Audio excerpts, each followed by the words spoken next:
Good afternoon and welcome. My name is Eddie Oldfield. Thanks for joining the Quest NB webinar series with funding of the Environmental Trust Fund in New Brunswick and NB Power. You are all on mute right now, but we hope to open the line later and be able to engage you in some discussion with our panelists today.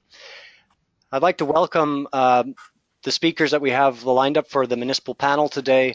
Samir Yamin from the City of St. John, Dan Dion from the village of Perth Andover, Christy Arsenault from the town of Dalhousie, and Sarah Marchionda from Quest, who will be sharing some of the national work with us.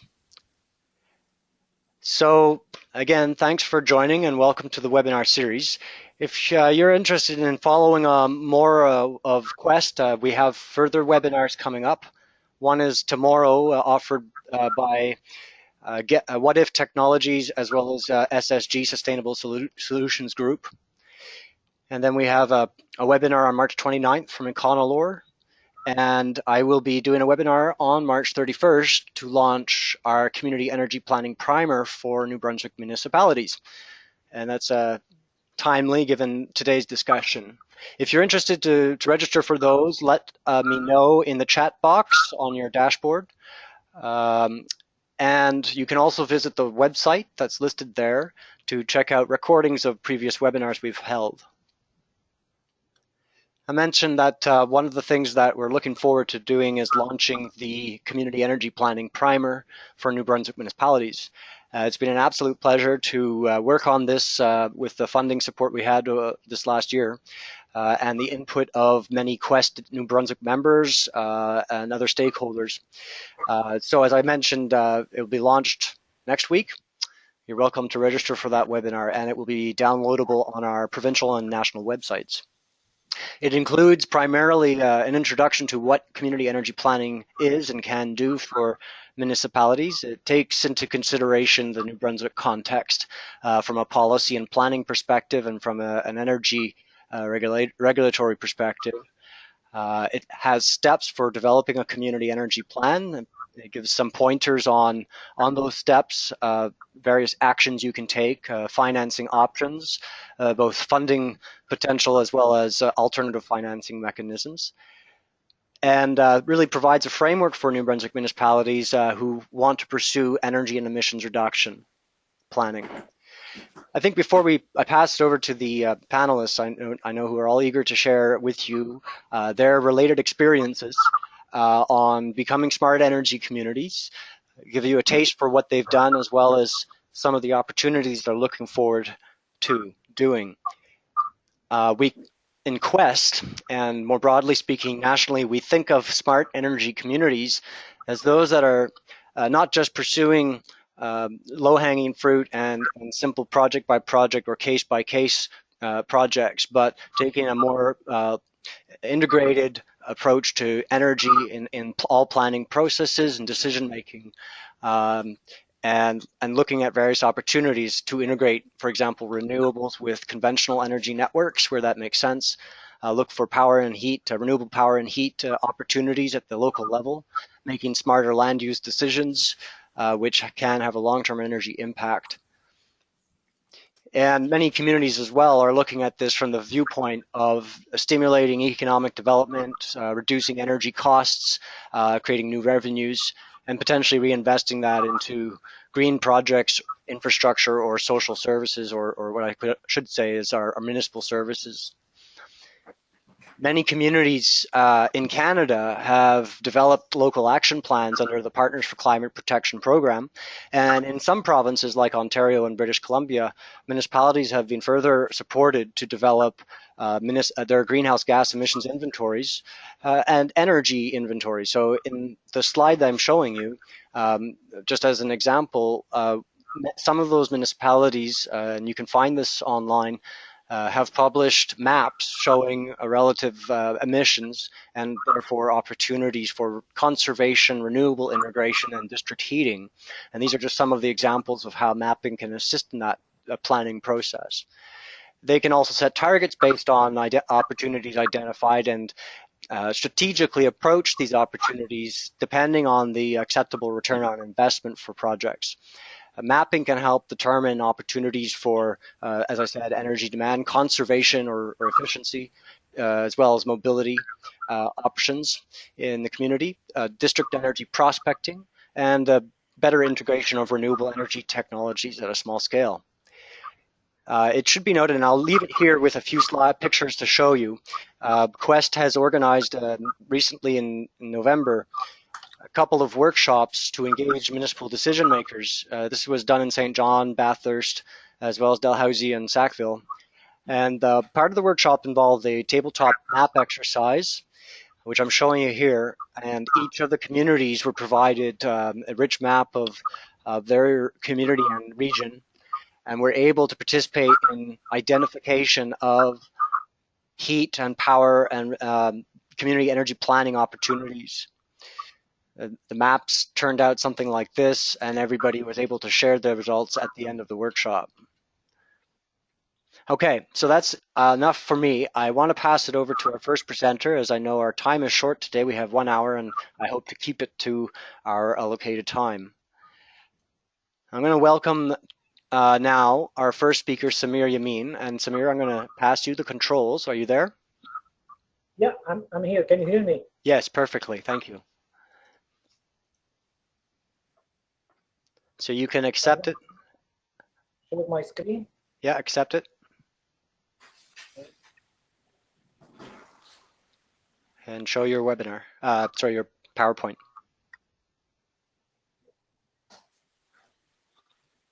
I don't see it yet.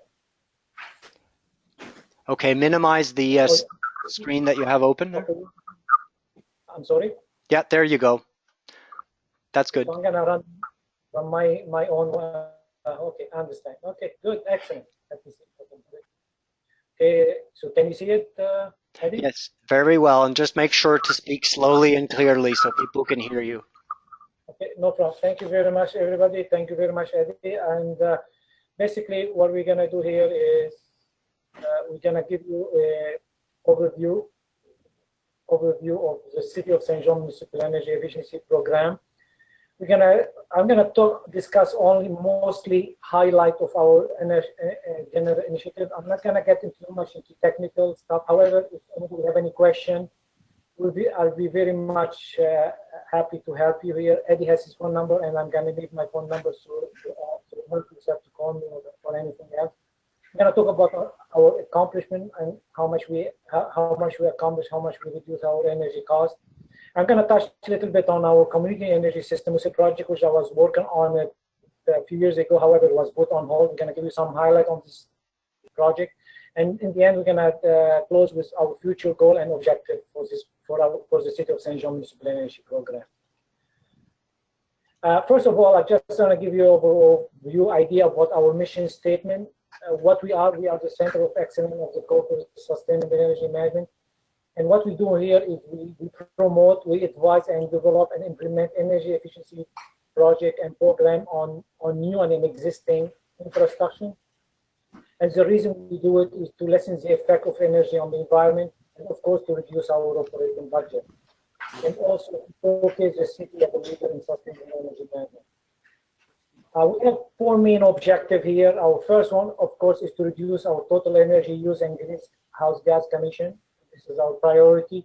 Also, we've been in the past, we've been helping other municipality and community and even some business sector to take their own initiative and to provide them with a lesson learned from our experience.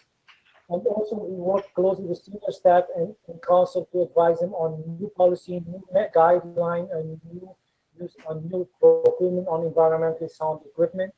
And also, we work very much with the step, and this is very important. The last one is to raise the energy awareness among the staff on the energy efficiency, and also to allow the staff to take the ownership of their building. Just to give you some background data and to appreciate the amount of work and involved in this project. Currently, the city have over 152 buildings, and we are hopefully to implement energy measure on each of these buildings. And total square footage of over 1.1 million feet square, and over $7.3 million of energy cost. And this is a pie chart, give you the idea how the energy is being used and how it's breakdown cost by city building, commission, and light, and city hall. This is very important for me. I've been using this framework since I started this program, and actually some of this framework has been used also for Environmental Protection Agency. And the way we do this program here is first we have to, before we start the program, we have to have some kind of policy or energy team in place here, as you can see on the first one. And then you have to look at, to determine what is your goal, what you're trying to do here. It's very important, and to do some kind of performance on your building to determine what's your goal, what's your energy cost, and so on. And the next one here is the most important thing after you do this performance and energy cost set goal is to develop some kind of priority action plan over the next 5 year or 6 year or 2 year, whatever is your program, and do you prioritize this here, your action item here is very important. And the next one here, as you can see, is in the circle here is the next one here is to develop some kind of implementation project. How do you plan to implement this project? And part of this implementation project is to determine, develop a communication plan. This is very crucial here to make sure you communicate your plan with your staff, with your operation staff, especially for building, operating this type of building. So it's very important to be transparent and to ensure that staff take ownership. And this is very important and crucial to have a successful energy management plan. And also to provide education to staff on the importance of energy management. And also important, another one here is, this I found it important, is how you're gonna track your savings. You have to develop some kind of performance measure here in order to determine if you met your target or you didn't meet your target. It's very important here. And that's why we have what you call it evaluation progress here to determine if you really met your target or not. If not, you need to reassess these things again here to determine what was wrong, what did we make to do, did we miss something. It's very important to evaluate your program. As soon as you evaluate your program, you have to document your saving. Then it's important to recognize your achievement, whether it's through council report, through award or something. It's very important to recognize, so in order for you to the next step here. I just want to give you a highlight. I'm not going to go into detail to see what to do it in our buildings. So we have different categories, we have a different department. For example, we're looking at the leisure service, which consists of 29 buildings. We have over $400,000 in energy cost. Our goal here is to reduce our cost by 35%. And currently, we did very good. We almost did most of our building right now, and our current saving is over $75,000. Some of the last saving we did here started with new lighting in the arena. We put more ceiling, we do a lot of heat recovery, and we did a lot of control system and energy awareness among the staff. So this has come up very much long. The next one is going to highlight also is St. John Water, which consists the St. John Water consists of 83 wastewater water pumping stations. So we have a big infrastructure here. We look after it, and it's over $1.7 million in energy cost. Our goal is to reduce it by 25%, which amounts to $425,000 as per current rate right now. So far, we developed a 5-year energy management program here, and we have implemented many measures in various wastewater treatment and pumping stations, which has resulted in $287,000 in energy savings, and included variable frequency drive, control system, HVAC upgrade. And you know what? And this important thing I want to show you the next step is how important it is. How important it is here to make sure your staff take ownership of their building. For example, at the Lancaster Lagoon here, this is a real data I showing you here, showing you the graph here. Show you our goal is to reduce it by $60,000, and we achieve this through energy measure. However, we start having energy awareness among the staff, and the staff took very much a good initiative here. And they come up to me and they ask me, Samir, we can measure, we can do better by changing our process, the way we process wastewater. And then we found out there was a leak in the air. And this is a real number here, and we end up saving over $154,000 in energy savings. I just tell you how much important to have this the staff taking ownership of what they're building. The next one is Canada Game Aquatic Center, St. John here. The total cost over $500,000 of energy, and our goal to reduce it by 45% energy. Currently, we have developed a program to do it, and we already saved over $197,000 in energy saving. And the city received over $1.8 million grant and loan from Federation of Canadian Municipality. And we implement it, we replace boiler, HVAC control system. And here, give you an example of our building. This is when we start doing the roof here, we put provision here to install in the future solar power to heat the domestic hot water here. So this is still on our radar. It's part of our energy management program. And the other one is what we did at the St. John Transit. Was this transit building was constructed in 2009. And when we designed it, we wanna make sure I was part of this project, make sure this building is energy efficiency, because the transit building could be a big energy hog for this year. And our goal was to reduce it by 44%. However, we were very aggressive by doing energy monitoring, energy optimization on this building, and we end up reducing it by 70%, which resulted over $350,000 in energy saving. And the city has received over $4.5 million in loan and grant from the FCN toward this energy initiatives. And just to give you an example here, I don't want to spend too much time on this here. If you look at this wall here, this is we call it solar wall. And basically, this solar wall consists of metal siding, which has tiny hole inside, which allows the air from the outside to trap in here, in the 4-inch gap here in between the wall here. And then when there's sunny outside, the sun will heat the air inside, and which the air inside is connected to some kind of ventilation system, which creates some kind of negative, and which allows the building to be heated from outside air. Now, the drawback on this system here is it can work only when it's sunny. When it's sunny, and when there's sun between 10 and 2 o'clock in the afternoon. And another one is a new construction we had in 2012-13 is the new police headquarters. And this was a big energy efficiency for us here. And our goal is to reduce it by 65%, which is $200,000. And currently we are saving over $244,000 because, as I say again, is we have did a lot of energy optimization. We keep monitoring and we keep tuning the system.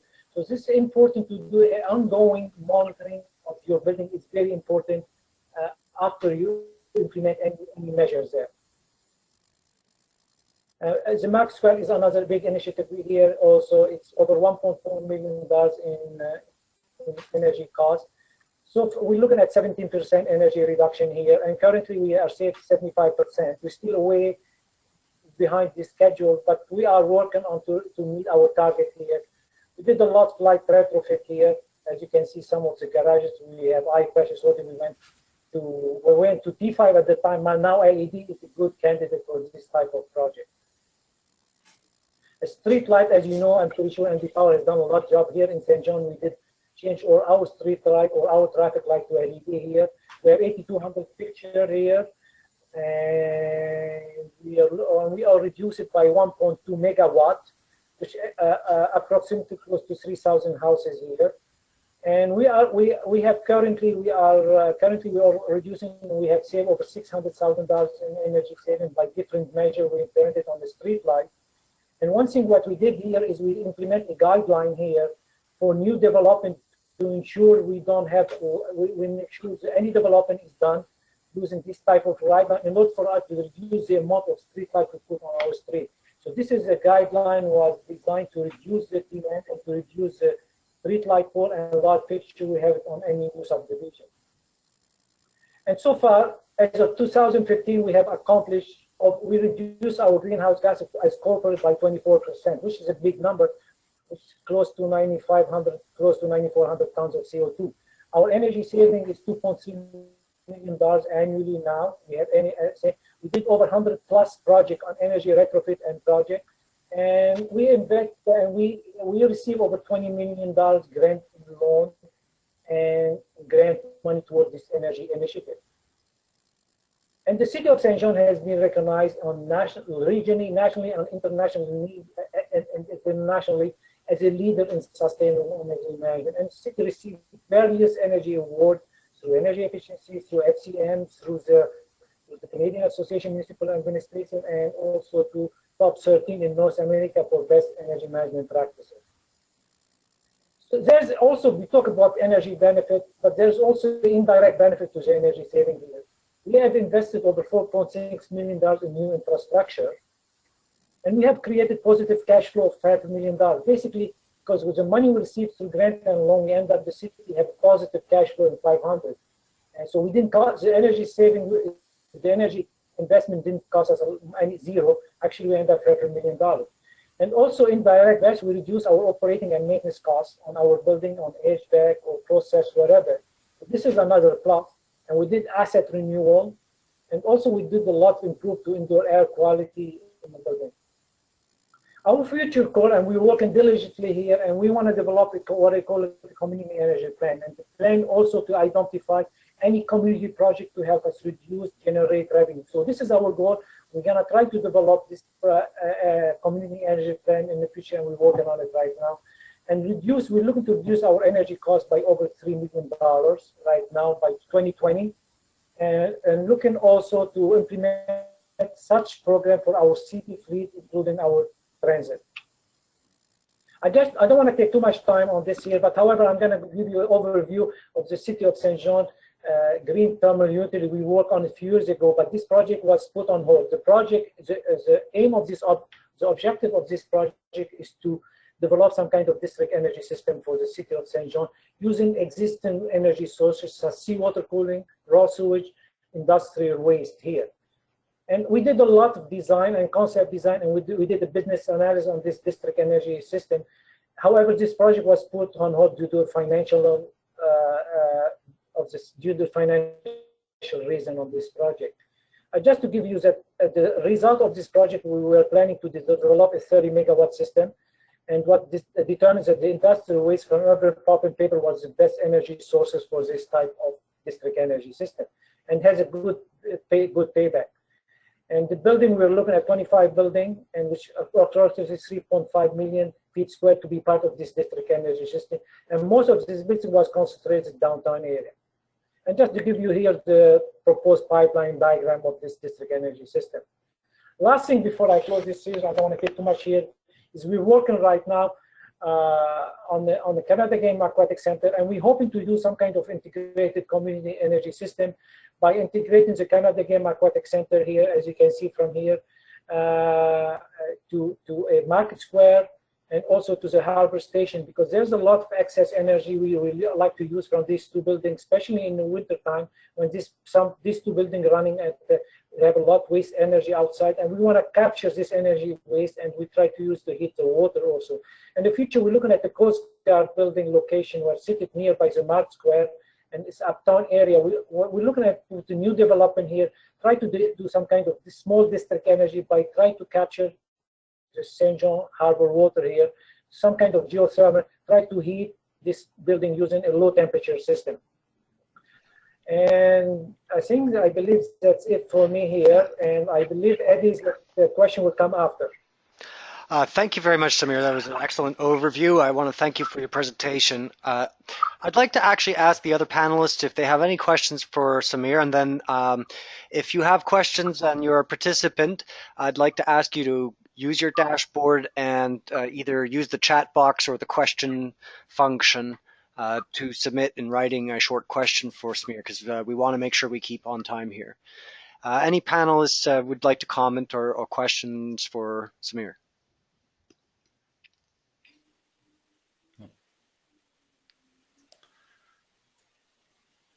Samir, were the energy savings that you mentioned, were they accumulated or are those annual savings? This is how to explain it. I mean, that's get a lot confusing. But for example, if we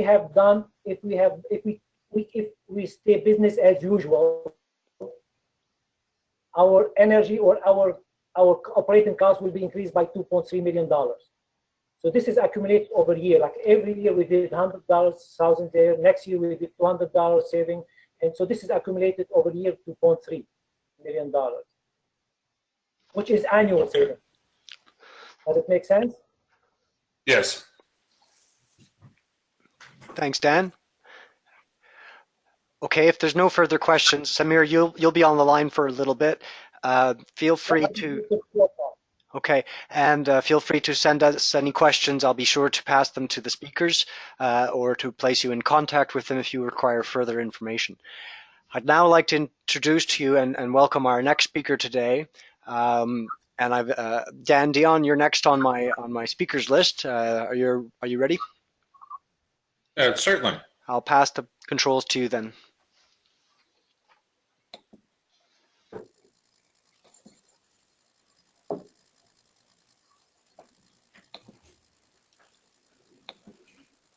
Oh, did that come up, Betty? Yep, that's great.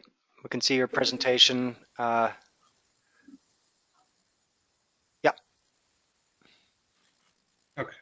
Okay, well, I'm just going to touch on, say, Earth Handover's activities. Obviously, we're not quite as sophisticated in St. John. I really enjoyed Smear's presentation.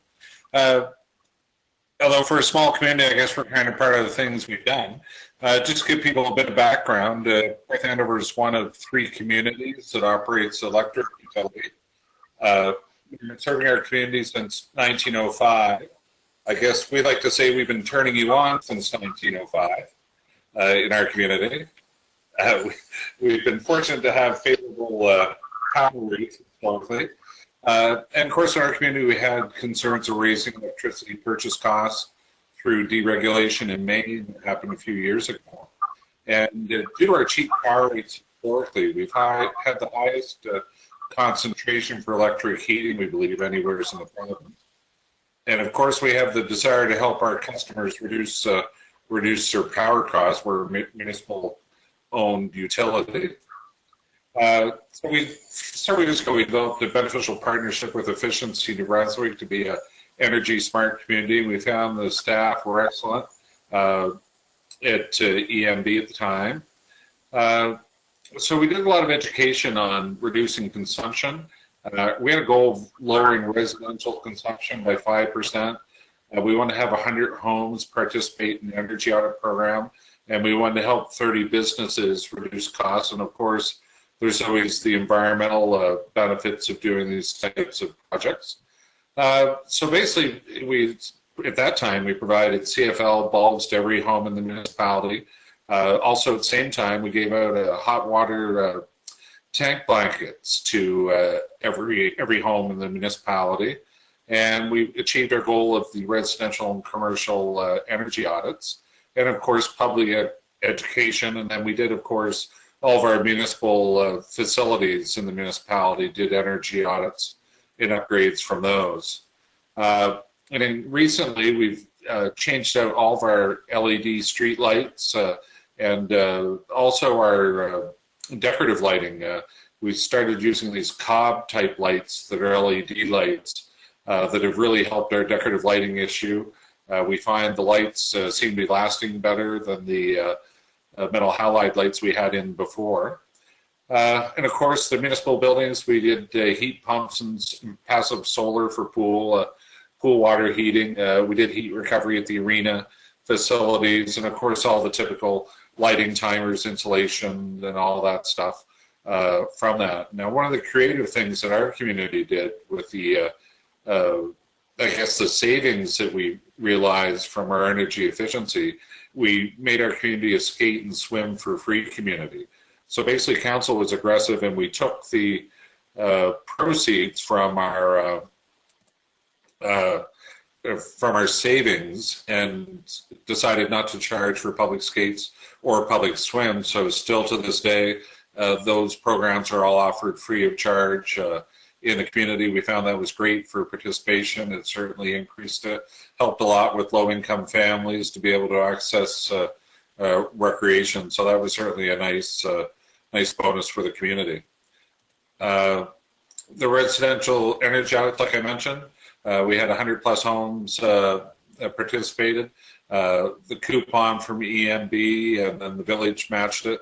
And we also provided a coupon at the time for residents in our trailer park, which basically made the energy audit free to the homeowners. Now, unfortunately, in the case of the trailer park is, I guess, looking what could have been expected. A lot of those people didn't have the resources to do the upgrades that were needed.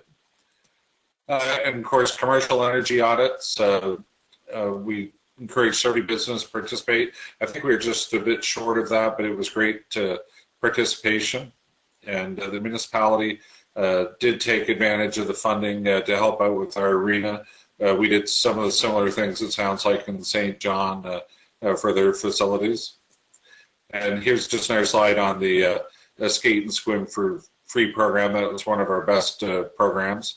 One of the things that we found really neat about that program was that we had a lot of single-parent families that came out afterwards and really noted how much they appreciated that, because before a trip to the rink for all of them, they would be into a $20 or $30 evening, and for a single parent, they felt that was a cost they couldn't incur on a regular basis. So this program certainly sort of tied two issues together, the health and wellness, but also the environmental energy savings component also.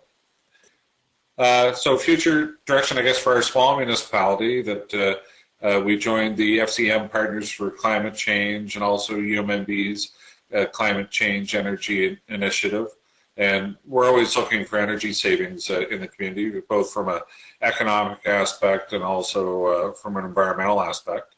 I guess going forward, we're exploring opportunities in generation, in partnership. We've been looking at different projects, possible projects with St. John Energy and Evanston Energy, and we'll continue to do so.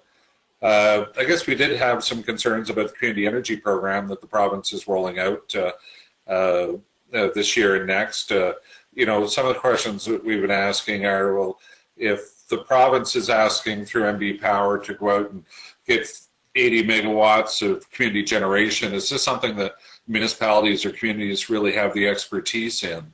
And is this something that they can do? So that was one of the concerns we have. And then, of course, the financial risk to municipalities. Are we asking communities to get into business that they really don't know anything about? And are we really just shifting the liability away from MB Power back onto the municipalities?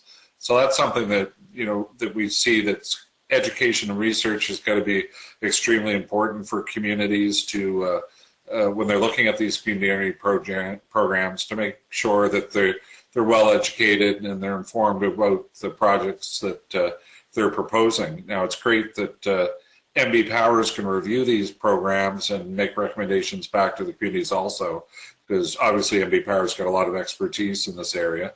And we'd certainly suggest that communities look at partnerships going forward, because it certainly allows for a larger knowledge base, but also on the other side, spreads the risk and liability of any possible energy project. So I guess from our small community, we're certainly very keen to look at the community energy program to see where we can fit into that. And if we can make a good business case for doing it, then we'd certainly like to go ahead. So that's just a brief summary of some of the smaller sort of creative things that our little community has done. And I look forward to the rest of the presentations and hearing everyone else's comments. Yeah.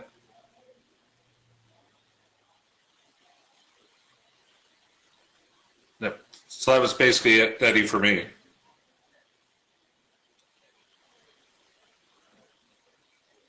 Any of the panelists have a question or comment for Dan, and as I mentioned, participants, please share your comments and questions with us using the dashboard.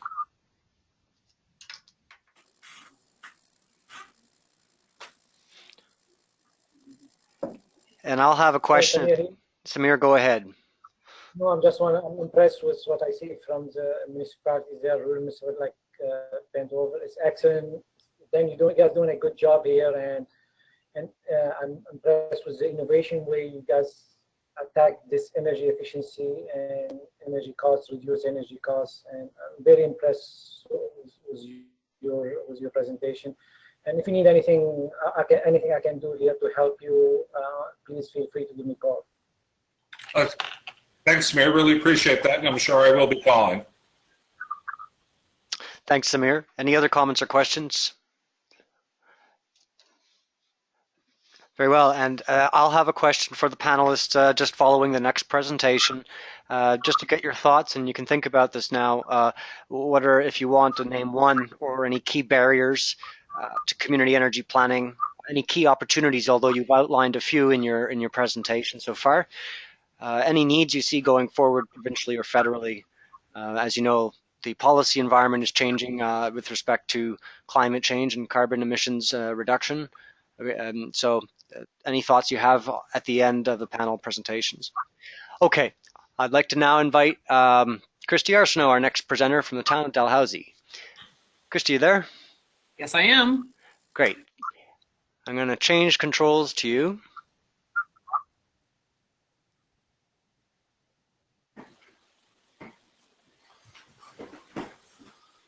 Can you see the screen? Yep, perfectly. That's great. Excellent. Well, thank you, Eddie. I'm going to share a bit of what the town of Dalhousie has been doing to become a smart energy community. Dalhousie's approach has been less structured than St. John's, and we don't have a power utility like Perth Andover, but we've been doing things in our own way. So the mission of the town of Dalhousie is to offer a good quality of life by providing excellent municipal services within our means. And it's that statement of within our means that's really guided a lot of the discussions that have been going on over the past, well, almost 8 years now since the initial closure of the Abitibi Bowater Mill in 2008, and then the closure of the NB Power thermal plant in 2012. We were forced to make decisions regarding our finances, and one of the areas that we focused in on very early in this process was energy efficiency. As you can see from the tax base slide, the town had started to recover from the mill. We had been making changes that were making an impact for municipal finances, and then with the NB Power closure, we're still trying to deal with that. That being said, I know there are NB Power employees on the line, and I want to say thank you very much, because the organization, I understand why the decision was made, and the employees from NB Power have been very helpful at working with Dalhousie to find options to rework our processes, to relook at the way we do business on the energy side of things, and it's been a great help, and we're continuing to move forward with them in partnership. So one of the first things that Dalhousie focused in on after the mill closed was an energy audit of municipal buildings. The audit covered 10 buildings and plus the community pool, and the audit recommendations have been progressively implemented.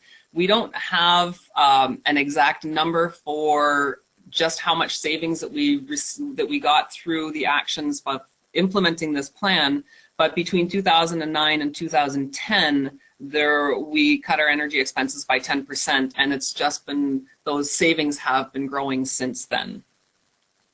The savings came from across all the departments, but the biggest were in the arena, the changes that we made in the arena. We also signed an agreement with Efficiency New Brunswick about energy use in 2010. So Dalhousie doesn't officially have a community energy plan, but we have had a public commitment for almost 6 years now to better energy use. The town was also one of the first municipalities in New Brunswick to start testing out LED streetlights. The project, this was at the beginning when NB Power was still looking at which models they were going to be considering rolling out throughout the province. So we have a few different styles in town, but the project was extremely successful. And when NB Power did decide to roll it out across the province, Dalhousie was one of the first to make the switch. In addition to the switching to LED streetlights, we also looked at street lighting overall in the town. Where Dalhousie used to be a 24/7 industrial center, it wasn't that anymore. The mill was gone, the thermal plant was slated for demolition. So we really questioned whether we needed the same type of street lighting that we had before. So we embarked upon a process to reduce street lighting in town to make it more in line with a service-oriented downtown versus an industrial downtown like it used to be.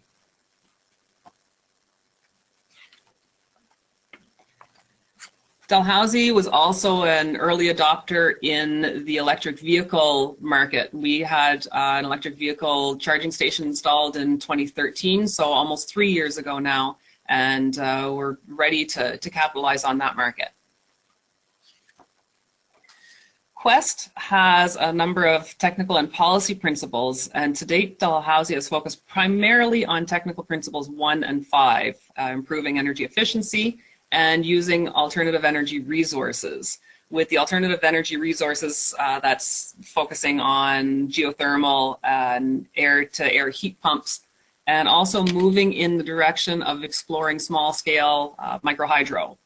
So this is a picture of the Charlotte Dam. It used to be owned by Abitibi-Bow Water. That was their water source. It's now owned by the province, and Dalhousie is the only user of this water. And so it's being examined to see if there's potential for microhydro generation, both at the dam site and then also at the end of the pipeline, which goes through Dalhousie, which happens to run right beside one of the municipal buildings. So the area that we're focusing in on mostly right now has to do with a smaller turbine by the fire station and tying it into an energy retrofit of that building. It's just in the conceptual stage, but to date, NB Power and RDC have both been supportive of the exploration of the concept. So we're hopeful that that's going to develop and go ahead in the future.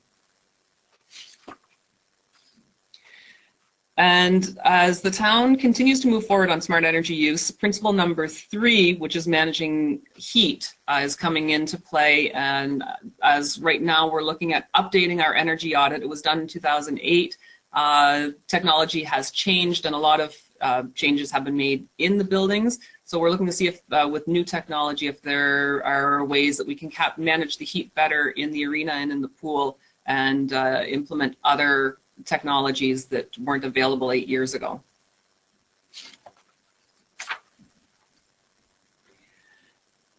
The policy principles of Quest, Dalhousie's activities support those as well, particularly with matching energy options to the local context, such as the microhydro.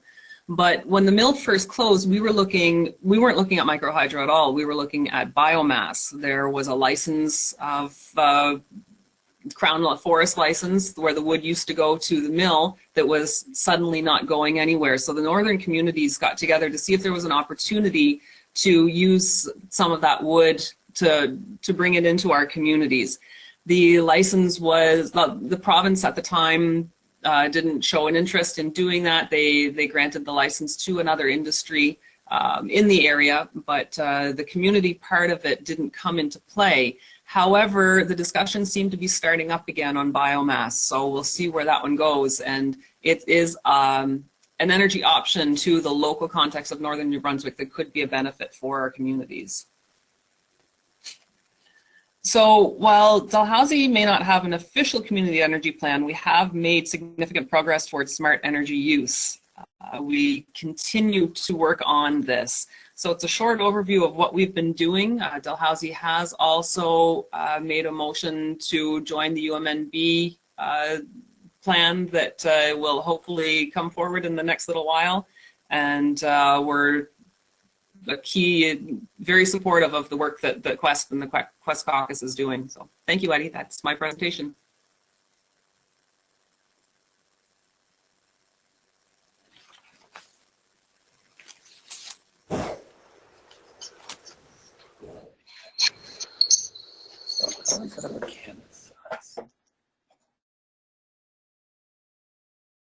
Okay, sorry about that. I was on mute, but now I'm not. So can you hear me? Yes. Okay. So thank you very much, Christy, for that outline. Participants will have a chance in a moment when I unmute them to ask any questions for the panelists. I will also be sharing a few highlights from the City of Fredericton before I pass it back to Sarah with Quest. So are there any questions for Christy from the panel or any comments? Christy, just wondering on the electric car charging station, how many electric cars are in the municipality and is it well used? Or? In the municipality itself, there aren't any that I'm aware of, but we have had a few tourists come through and plug into it. It's not something that we've seen heavy use for, but it is there and available. Did the municipality look at electric vehicles any closer? We have looked at it, but just with the structure of our fleet and the type of use that they get, we didn't deem it a smart move at this stage. Okay. Great, you guys are doing good work there. Thank you.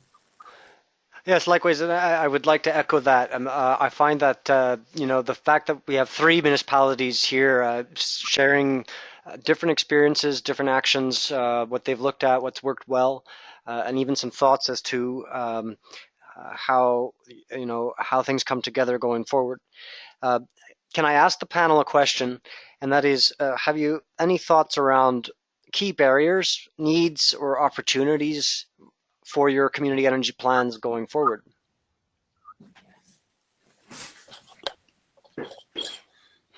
Yes, go ahead.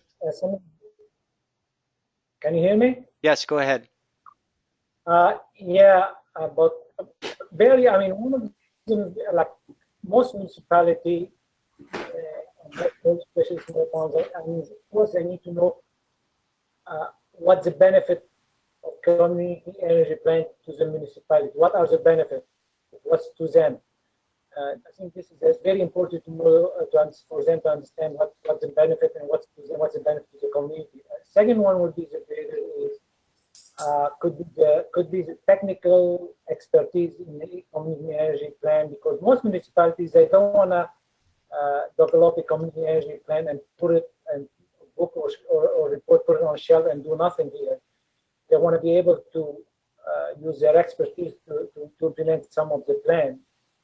And so the expertise is a key area here, resources. And the third one, yes, the resources, financial capacity here also with the community energy plan. I think these are 3 main areas I found that it could be a barrier for the lack of resource, lack of funding also. Right. So you're saying that the 3 key benefits are, one is you have to outline to the municipal staff and council what are benefits to moving forward with emissions measurement and energy planning from a financial but also community and environmental perspective. 2, you said that it's very important to have access to technical expertise, as it can become very technical. And 3, it's often a question of resources and financial capacity. Any other panelists have comments or questions? I think the capacity is a pretty key component, both human resources and financial, but they're tied, because if you have the finances, you can find the human resources. But that's certainly been a challenge. We have many more ideas for areas that we could focus on, but there are only so many hours in a day, and it's only so many staff to work on it. So capacity is certainly a challenge. Mm-hmm. Are you aware of any upcoming opportunities for any specific projects? I think the community energy program or the low-risk regulation had been referenced earlier in Dan's presentation. Beyond that, I'm not, and even preparing for those can be a challenge. Yep. Okay, any further thoughts on the panel before I open up to participants to see if there's quickly any questions for the panel? Silence is golden. Sorry, did I hear somebody? Yes?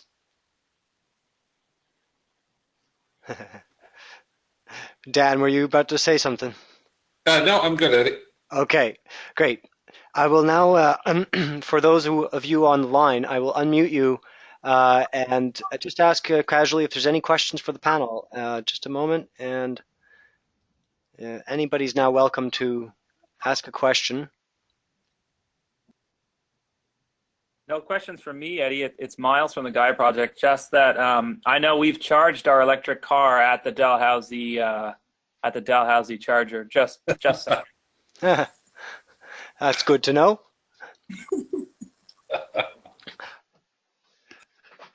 Thank you, Miles. Was it a business trip or a tourism trip?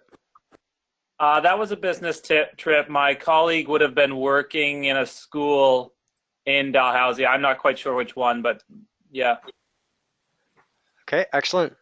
I know more and more of these EV charging stations are appearing at the municipal doorstep and being piloted by NB Power.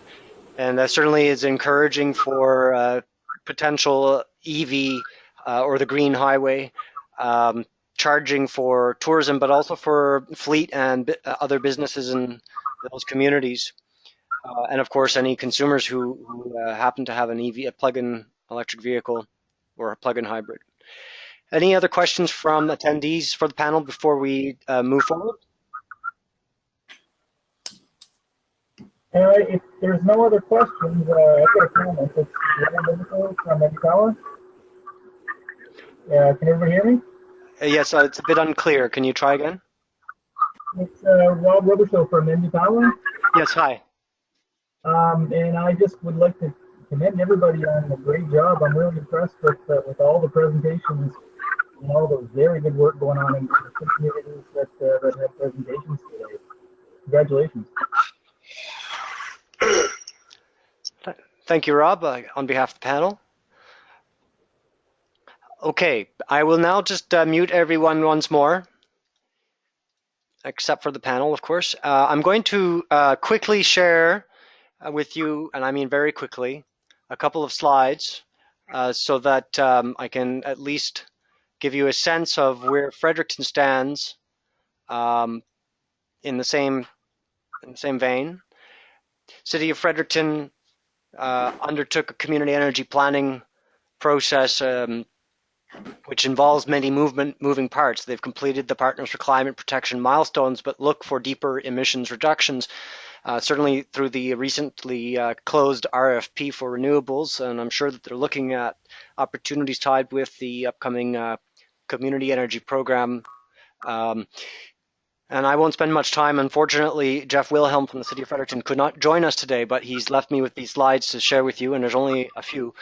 As you know, as a Partners for Climate Protection member, they had set targets and an action plan to reduce their emissions and have implemented a number of measures to reach those, including the Green Matters campaign, which engaged a number of community stakeholders to reduce emissions through efficiency, retrofits, and so forth. We're one of the first communities in New Brunswick to achieve the 5 PCP milestones. And the current state is that they're monitoring their energy and emissions, looking to develop renewable integration and load shedding capabilities within municipal facilities, do monthly reporting on energy performance, and have embarked on citywide energy management for the purpose of both managing costs and also recommissioning or maintaining equipment and facilities. And this is sort of the proactive nature the city has towards managing its emissions and energy as well as a component of that. And I've mentioned the RFP that recently closed where they are looking for renewable energy project installations in the city. And I guess we'll have to wait for more details from that in terms of how those, which kinds of projects they're looking at and which ones will be going forward. That's it for Fredericton. I'll leave it with that, and then I'll pass it now to Sarah, who's been waiting all this time. I realize we're at the end of the hour in about 5 or 6 minutes. So Sarah, may I ask that you provide us a brief presentation, and if you can try to limit yourself to about 5 or 8 minutes, that would be great. Sounds good. Can you hear me? Yes, perfectly. I'll change presenter status to you. That'd be great. Let me know if you can see my slides. Yes, you are coming through. Okay, great. Okay, excellent. Hi, everyone. So I'll be as brief as I can. One of the reasons I came on the line today was to share some really good best practices that we've come across across Canada as part of the Community Energy Planning Getting to Implementation in Canada initiative. I'm the Manager of Research and Strategic Initiatives at Quest, and involved in this national project, which looks at how to help communities across Canada move forward on implementing their community energy plans. I'm going to skip through some of these slides just, in the interest of time. So I assume many of you probably know what a community energy plan is, but just for the sake of clarity, I'll iterate that we hear a whole bunch of terms for the concept of community energy planning, local climate change, local action plans, community greenhouse gas management plans, whatever it might be, but they're all in a way kind of one and the same. And I think what matters and what they all have in common is that they're usually, while they're led by a local government, they're implemented in partnership with stakeholders across the community. And we've seen them being developed anywhere in communities from 40 people to 2.5 million people. So it's really a strategy for all kinds of communities to really achieve climate change and energy goals. There's 180 communities across Canada that have community energy plans, and if you want to know more detail about some of the content I'm showing you, we do have a website, gettingtoimplementation.ca, that you can visit and find out a little bit more. And the objective of developing a community energy plan is really to achieve it's a pathway to becoming a smart energy community, if you will. And Eddie explained a little bit about what that was, and it was touched on in some of the presentations. But essentially, smart energy communities integrate conventional energy networks. They make smart land use decisions, and they harness local energy opportunities. And again, community energy plans can help a community think more holistically, comprehensively about how to achieve these things, rather than kind of implementing projects on a one-off basis. I'm again going to skip through some of these slides because I want to get to some of the really interesting stories that we've heard across Canada. So one of the biggest drivers we've heard is that while greenhouse gas emissions tend to be one of the most talked about reasons that we hear for communities having developed a community energy plan, working with hundreds of stakeholders across Canada last year, the takeaway that came up time and time again was the economic development potential of a community energy plan. And community energy plans can help achieve many economic benefits throughout a community. An average community will spend $2,000 to $4,000 per capita on energy every year, and that adds up to, for small communities, up to $80 million. And it's very significant, and I'll talk a little bit more about this in just a second. So community energy plans can help keep energy dollars local. They can help achieve energy affordability. They can create jobs, enhance quality of life, and achieve community health benefits as well. And again, I'm kind of racing through this, and I'm sorry. We just published a report that covers all of these topics. It's called Community Energy Planning: The Value Proposition, and you can find the report online. And we're also going to be doing a webinar on the report in a lot more detail soon. So I'll get Eddie to share that information with everybody. One of the more interesting cases is that this analysis that the City of London in Ontario did. So they first started by measuring how much money the community spends on energy every year, and they found a city of 300,000 people, they spend $1.6 billion. And they broke it down by fuel types and identified what percentage of that spending was staying in the economy and what was leaving the economy. And a very surprising number that helped them gain the support of their council and gain the support of the stakeholders needed to move forward on implementation is that only 12% of that $1.6 billion stays in the local economy, and the rest leaves every year. So they did an analysis that found that for every 1% reduction in energy, they could keep about $14 million in the local economy. And as soon as they completed this analysis and presented it to their council, they were able to gain far more buy-in than they were before, when they were only focusing on greenhouse gas emissions, which is so that's, I think one of the biggest, more and most interesting takeaways from this research so far, they also found that if they were to implement their entire community energy plan, they could, it would result in an energy cost avoidance of about $250 million a year. Eddie, I know I'm probably coming up on my time, and I don't want to, I don't know if you want me to keep going, or if you want to maybe stop it here and say some closing words before we come up on the end of the hour. Right. I think that that's probably best that we close up at the moment. Did you have any final slides you wanted to share, or? Well, like I said, I think that last example, the City of London example, is one of the more interesting ones, and I can, like I said, we're going to be doing a webinar actually on April 13th that goes in a lot more detail on much of this, so I can share the information for that as well if that's of interest. Okay, that would be useful. I've posted in the chat box the link to the value proposition report and the Getting to Implementation website.